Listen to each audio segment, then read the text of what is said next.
Okay, so we're going to show you how to do the plate layout editing post-run on a CLARIO star using the Mars software. We uploaded the file you sent me there, and I double-click on it to open it.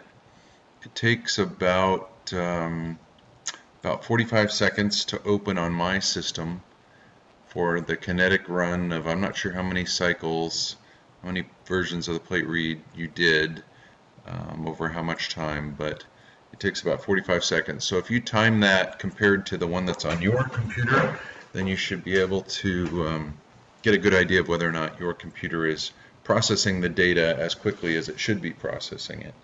And you can see it's almost done here. So once the data shows up, it's going to show up in the microplate format, in the 1536 well format.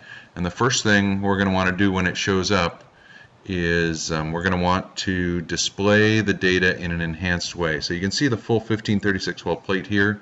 We want to use the plus sign and blow it up so we can see the numbers much better.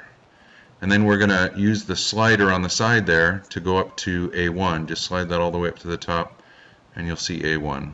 So next thing we want to do is we want to click on the layout button to display the layout numbers, and you can see the layout numbers in the area there in blue. So I can see X1, X2, X3, X4 all the way down column number 1. What we're going to do next is we're going to change that and edit the layout. So by clicking on the layout button at the top under the home button, home tab, then we get the edit layout button in that as well. And I can see the layout numbers in this view.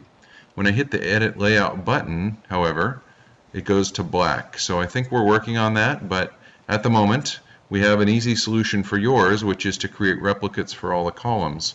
So what we're going to do first is we're going to clear what was there. So by clicking on empty and 1536, it will clear the previous entries. Then we're going to click on sample and enter 32 for the replicates and vertical. Then click on 1536 again and it will create all the wells. Down at the bottom right you'll see an apply and save and yes to the data. So now it's going to go in and convert the data for all the test runs for all the cycles and change the layout for you. You see that took about 3 or 4 seconds for it to manage and manipulate all that data.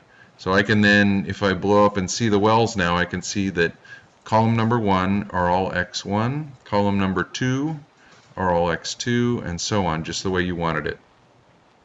So that's the good news. So that editing function works just fine. Excuse me.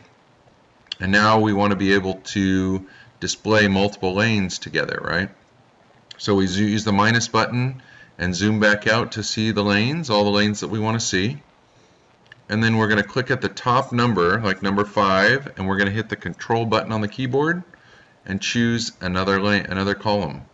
So choose as many as you want to choose, and once they're all chosen, then you go up to the top where it says signal curve and click on that tab, and it will format all the data for all those lanes, columns together in one display.